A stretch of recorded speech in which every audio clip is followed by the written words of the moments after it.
Is it even recording? Yes, there it goes. Okay. Привет, comrades, Steve Plum here.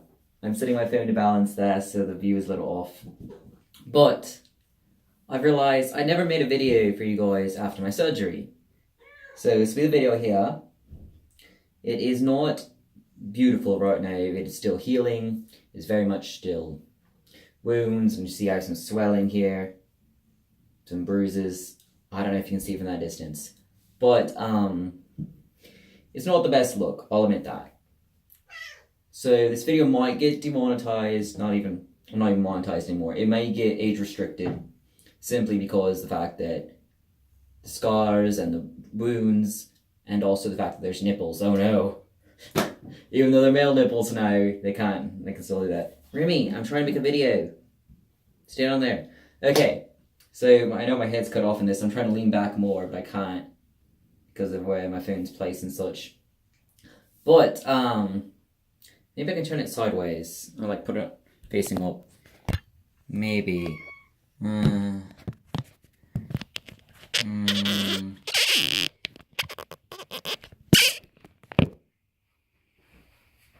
Better! Okay. So, I can't see at all what my phone's doing now. Before I was looking in the reflection of the mirror. Now I can't do that because I had to turn it a certain way. But, now you can see my face. So, Remy! Remington! Daddy's making a video. Shoo shoo. He doesn't care. So, in this one, it's going to be a little weird in that way. I didn't think of how I would describe what was going on and such. I couldn't think of anything other than just like showing pictures. So for this instead, what I'm going to be doing is I'm going to be showing a sort of care guide about how I have to treat this, how I have to treat the wounds and such. Originally, I was completely wrapped up. I couldn't let any water touch it. I couldn't bathe. I couldn't do anything. Then it got to the point where I could sit in the bath, but I still couldn't let water come above here or touch my wrappings at all. Then I could finally take off my wrappings while in the bath, but I could only get the bottom parts wet. I could not get the nipples wet still. And now finally I can shower, but I still can't submerge myself in a bath, and I have to be facing away from the shower and let the water kind of trickle down. I can't rub or anything along those lines. And I have to keep wrapped up. But when I'm not cleaning it, I have to keep wrapped up. So for right now, I have it off. But I'm going to be showing you how to wrap it up. I feel like I probably echo a lot in this bathroom. But anyway. What are you doing, Steve? Okay. So first I'll kind of explain what happened. As you can see, there went 2 scars underneath. Ow. I should have touched that way. But they cut underneath. I don't know if you guys can see it from there. There's some stitches still sticking out here and here. Those will get better. I'm really hoping. I know they will eventually get better, but it doesn't seem very even to me, and that's probably just how it's healing. Also, to be fair, breasts are not even. So when they cut them, they probably just cut them at the bottom of it, and in my case, they were not perfectly even. This one goes up a little more than this one. I'm not sure. I'm hoping they come even at the end. I'm really picky about that stuff. But we'll see. We'll see. I'll keep making updates and such. Whenever there's a big change, I'll make an update. As of right now, I can only sleep on my back. I want to say Monday I'm allowed to sleep on my side, but I'm not 100% positive. I may be next Monday, not this one. But I'm also not allowed to sleep on my stomach for another like 6 months, so that's gonna be a while. I keep wanting to check and make sure it's still recording because I can't see it, and I know it randomly goes out sometimes. What if I could do that? I still can't see it that way. Okay, well, I'm gonna keep guessing. If it goes out, I'm gonna be so mad, guys. Wait, let me see if it has a video limit. Sometimes it has a limit on. Okay, it doesn't say I have a limit, which means I have space. So if it hits that 32-minute mark or I get a phone call, it will turn off. But other than that, I should be good. Okay. So, the whole store thing, I originally was put on hydrocodone, um, which I highly do not recommend. It depends on the person, I suppose. It's supposed to be an insanely strong painkiller. In my case, I felt nothing. It didn't numb anything. It didn't make me tired. Didn't do anything for me. And I was on the strongest dosage of it. But I did become addicted to it. Whenever I stopped taking it, I went through the full withdrawal symptoms that someone would have when they're addicted to a medication or a drug or something along those lines. And those included, sweating and throwing up and just all in all feeling horrible. And it was more than I should have felt for that time when I was healing. So I know it wasn't just the surgery, it was the medication. Possibly a mix of the two, but it was definitely because of the medication I was detoxing from. So I do not recommend that one. It is a highly, highly addictive medication. I knew that from the start, and my family has a huge history of addiction. It's a certain way brains are wired where they're more likely to be addicts. It does not mean that you have to wire that way to become an addict, and it does not mean that if you're wired that way you have to become an addict, but it is more likely to if your brain's wired a certain way. So in my case, my family's brain is wired that way. But I'm always like, psh, that's no issue, whatever. I mean, which is kind of stupid because I did used to be addicted to alcohol back in middle school, actually. So quite a while ago. Middle school and then early high school, I'd actually bring vodka to class and put like Kool-Aid powder in it or like food dye or something to make it look like I was drinking Kool-Aid. Or I'd put them in water bottles. I'd bring beer and say it was ginger ale. I'm not giving you guys ideas, don't be doing this. But that's how I was. So I understand kind of the addictive personality thing. It's been so long that I guess my mind kind of forgot in a way. I don't know. But because this is starting to hurt from being unwrapped, I'm going to go through how to care for us now. So if you're doing this from home, which maybe you are, maybe you just finished surgery and you're wanting to see how it's done. Okay. Doing this from home, you need a few things. You need some Vaseline. I do generic because, I'm poor. And it does the same thing. You need some little cups. There was a sale on Dixie cups, so I got little ones. Any cup will work, technically. Even a huge cup, but the smaller is usually easier for this. You need some Q-tips. Generic, of course, again. You need some gauze, 4x4. I got these little ones, generic, of course. You know me by now. And this was their box. These are the last ones I have.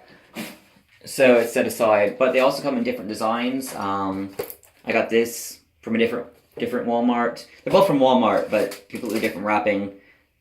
I don't know. It's whatever they had. So you also need some paper tape. This one's almost out. You'll need 8 strips of this. I already cut my strips, but for the lengthwise, you need it to be... I'll show you. Here's one gauze out of the wrapper, what it looks like. And for lengthwise, the strip, you need it to be able to go from one side to the other. And cut it off there. Maybe a little longer is better. But that's how that goes. Now, the packages I had here come with 2 in a pack. Not all of them do, so be careful to look out for that. I did not actually know they came with 2 in a pack, so I was pleasantly surprised there. You will also need Adaptic. It is something my doctor gave me. You might be able to buy it over the counter. I don't think so. I've never seen it for sale anywhere. Maybe you can buy it online, or if you have a prescription, maybe. I'm not sure, but they gave me a whole bunch of these. And you'll need to cut little pieces from it. Only big enough for about your nipple. Mine are a little bigger than that, but it's, an itty bitty little bit. I need 2 of those. And so a pack like this, it originally was like up to here. It'll last you easily 20 plus treatments. Okay, that's my light switch. I was like, what is in the middle of my screen? Easily last you 20 plus treatments. So, oh, you also need hydrogen peroxide. You know it now. Generic. So, I have a bit of it already set up because I didn't plan on doing the video. But, so I have my paper tape taped up on the side here so it's ready. My 8 strips. And peroxide, you want a mix of half peroxide, half water. So I use the cap as a measuring tool in order to do that.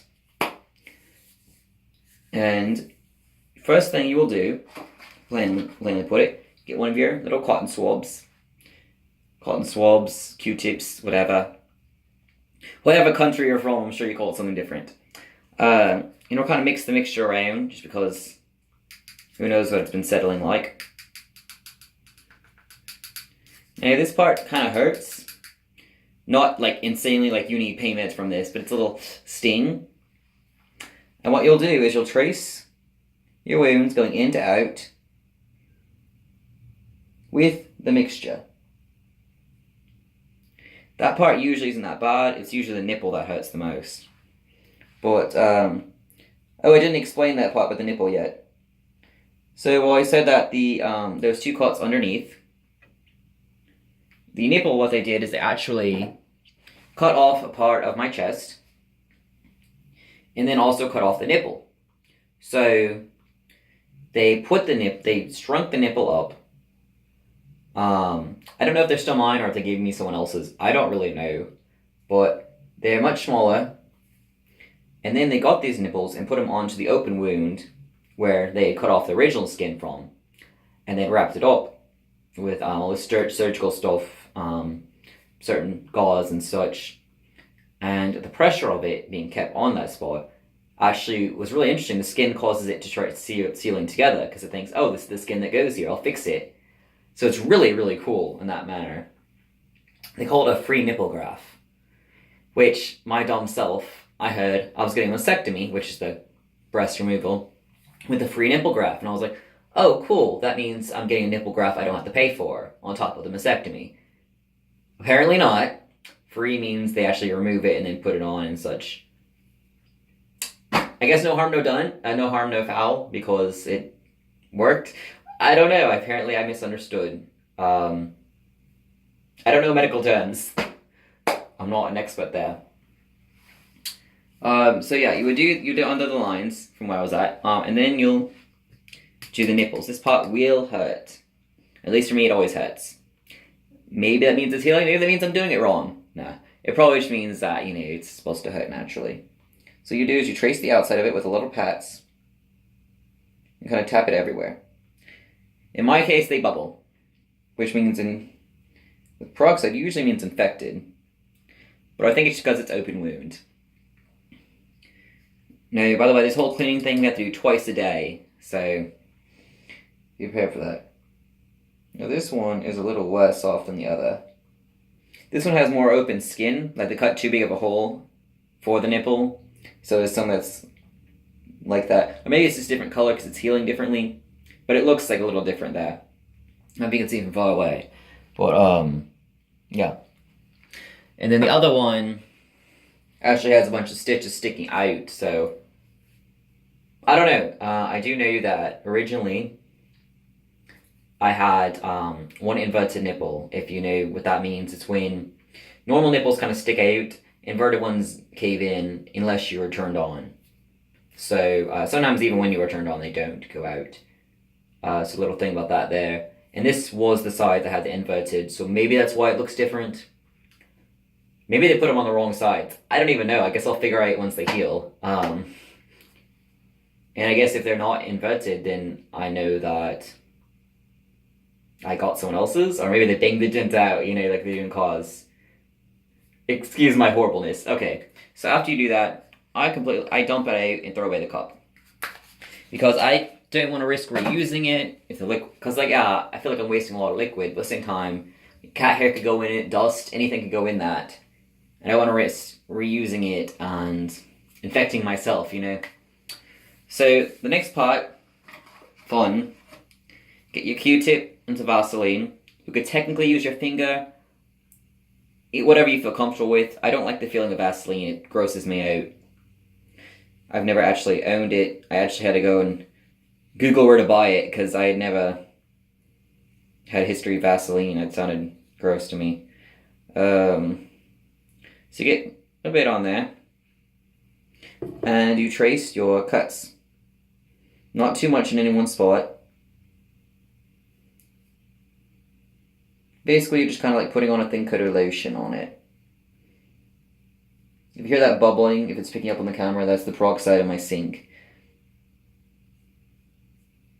I swear I clean my sink. It just, you know, bubbles and such. So that's the one side. And again, this is like the other one you do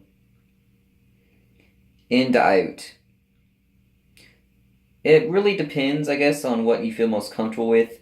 For my case, in to out feels a lot better because that's how they did the stitching. They started the cut in the middle and went out.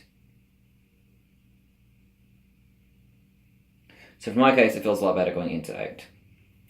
Now, I throw each Q-tip away after each one. You could reuse, as in like you could use the same one for the nipple as you used for this. I don't do any of that. No. So, the next thing is the adaptic. The adaptic is naturally a little sticky with the Vaseline mixture there. I don't know if it's exactly Vaseline or if it's similar to Vaseline.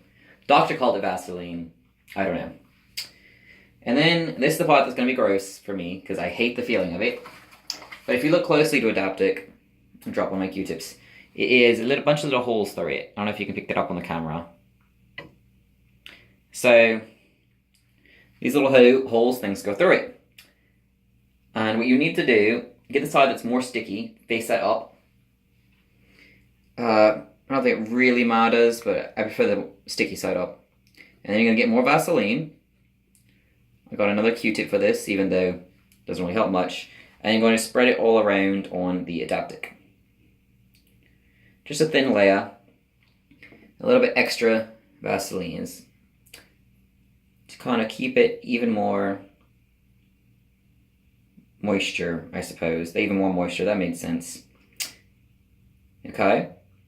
And you're going to need to do that to each one of them.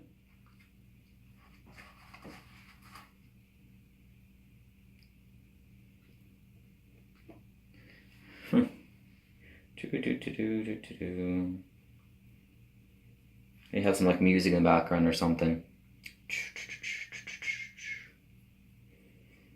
Copyrights, man. Okay, so you do it to each one, and then what you do is you grab one at a time. You line them up and place them over your nipple. Of course, sticky side down. They kind of stick up on their own. Don't be moving around a lot though, because they will fall off. I know I keep going off screen, I'm sorry. Again, I can't really see what's going on my screen. I keep looking over and be like, oh, I'm not on screen. All the way. So there they go there. This hurts a bit for me. But I think that's just because they're still sore from the peroxide. So now you get your 4x4. Yeah, your gauze has to be 4x4. It may be okay with other sizes. That's just what my doctor told me to make sure I have. So that's what I got, even though it's more expensive.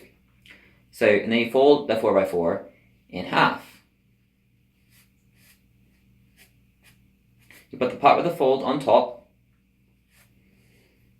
Yep, this one's fallen off already, see? And then you place it over the bandage. Over the adaptic. And this is what your tape's for. Now, you put one on top and one on bottom. That is what my doctor told me to do. But we are dealing with Vaseline. Your skin is oily. It is not sticking, which is why I'm kind of holding it here. So I put one on top, one on bottom to kind of keep it in place a little bit. And then I put one extra on top. And then one extra on bottom. There we go. Still will not keep it completely up. Wraps are necessary and all that. I'll show you that after this. So you go to the next one. You fold it up again. Put it over. Let me see what my count's on for time-wise. Okay. About 20 minutes, guys. We're good. Put over. Same thing. 1. Seems like I cut these a little smaller. 2. And 2. Based on the angle I put this on, it won't stay as well. Okay.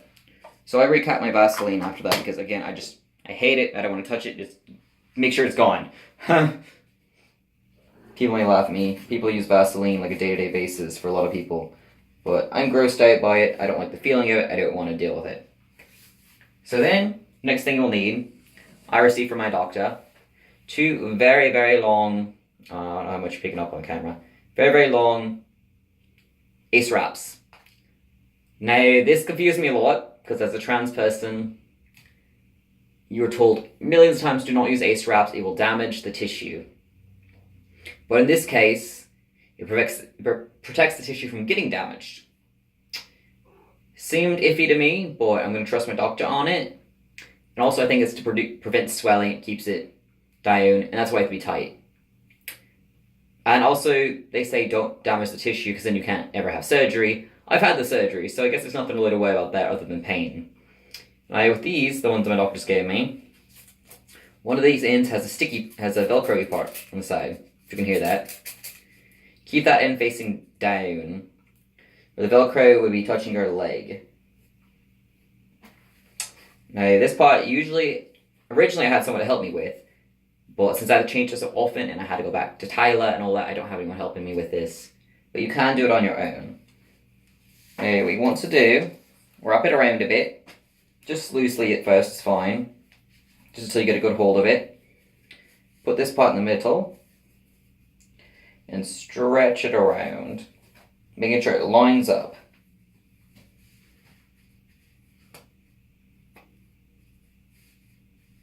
And covers all of your tape. Okay. And then you'll keep going around, making sure it keeps lining up and covering your tape.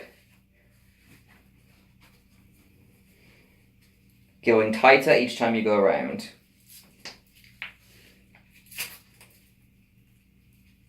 It's always a game of where this will end up. Sometimes it's in the back, sometimes it's on the side. Guess it just depends on how I do it. And then I check the back. Make sure it's not 100% lined up, but it won't really hurt anything. On the back wise, you don't have to be as exact. We have it on here. Keep it on very well. But you have 2 of these in order to make sure it does not fall. And these do fall if you do not put them tight enough. Don't put them tight enough to hurt yourself. I'm still trying to figure out the line between that. But I've had them fall off quite a few times. Not fall off completely, but like fall down and not cover the tape. That happens a lot for me. I've had to do it at work where I'm kind of like shimmying a little bit to fix it. But, you know, it's something you get used to. Second one, you do the same way as the first. Wrap it around. And for people who haven't had surgery, do not be doing this. I'm not telling you how to bind your chest in a transgender point of view or anything along those lines. That is not my goal here. Do not be taking this as advice. Do not be binding your chest with ace wraps or even generic ace wraps. Don't try to trick me there. So you check and make sure the sticky part doesn't touch my back, and you don't have to, I just don't like how it feels. So there you go there. The next step's the easiest part. Put on your shirt.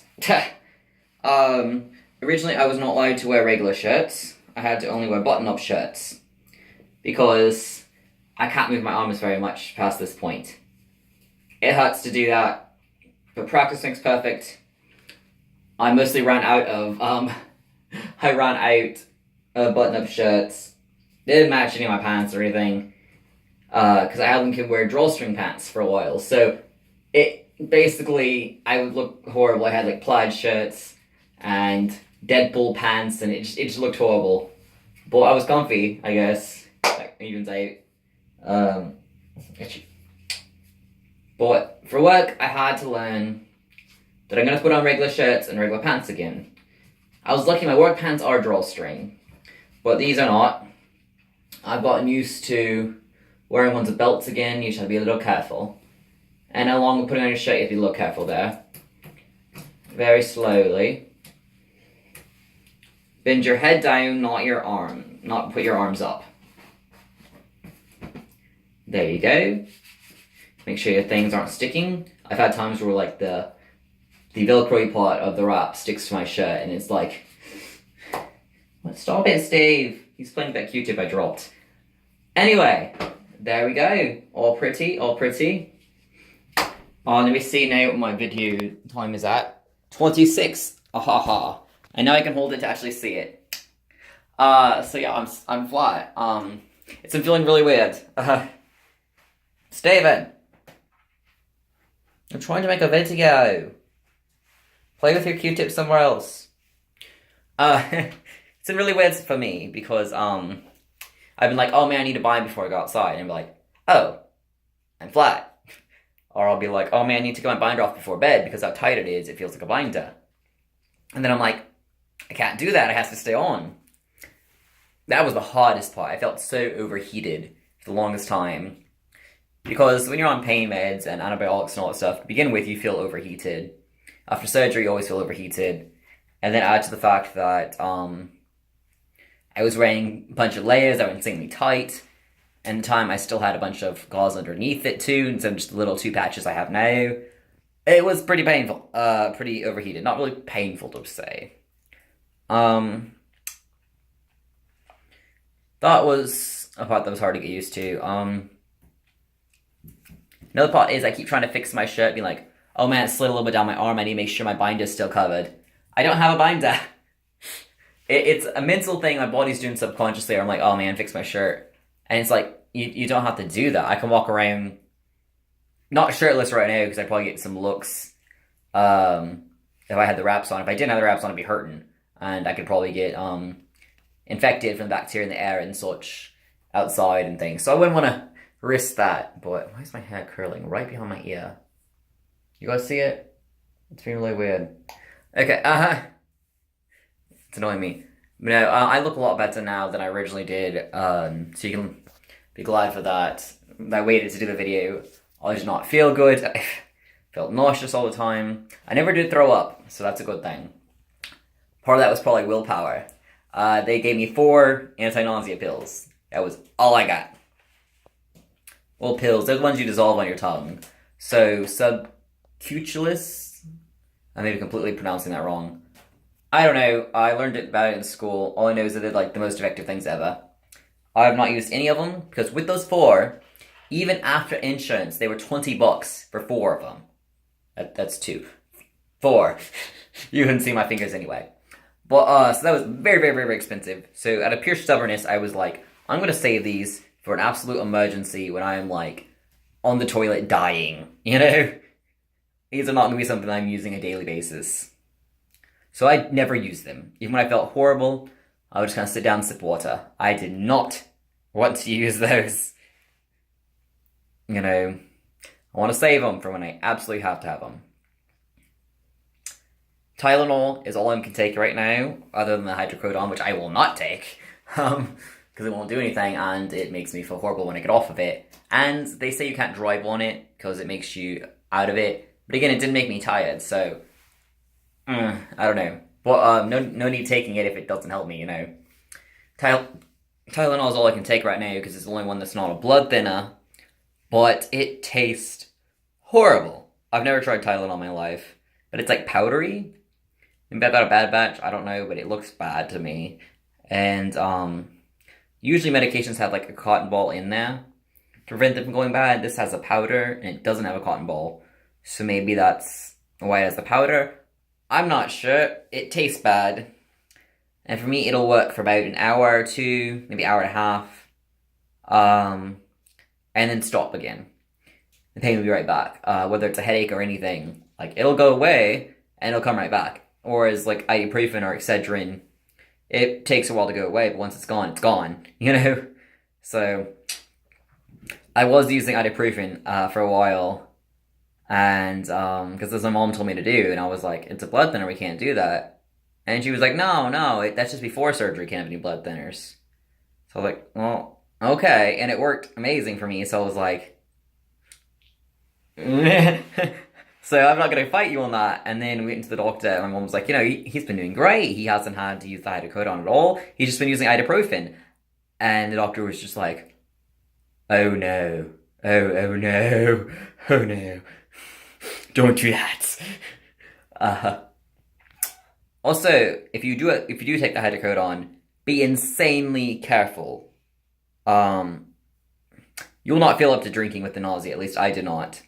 But alcohol mixed with hydrocodone will kill you, or at least land you in the hospital.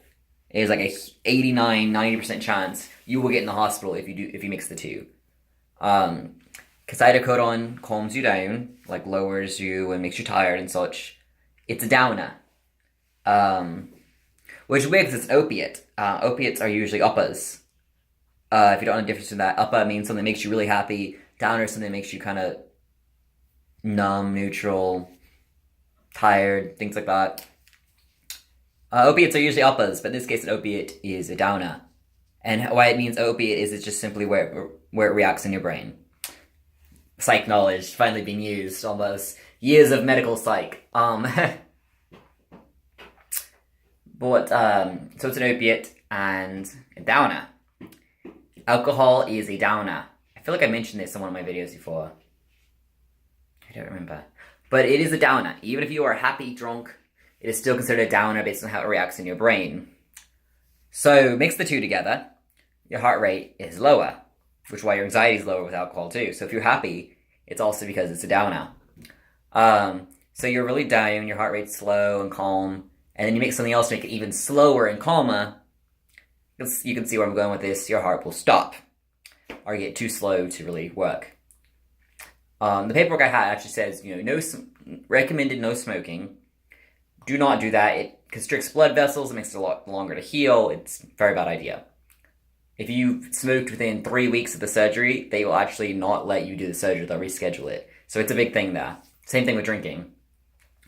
Because you'll come out of the anesthesia on your pain meds, your hydrocodone and such. So mixing that with the anesthesia and the alcohol in your system still not a good idea. You probably won't even wake up from anesthesia, honestly. I hate to say that. But so cigarettes, I like how they said recommended no doing. Well, alcohol, it said do not do in all caps.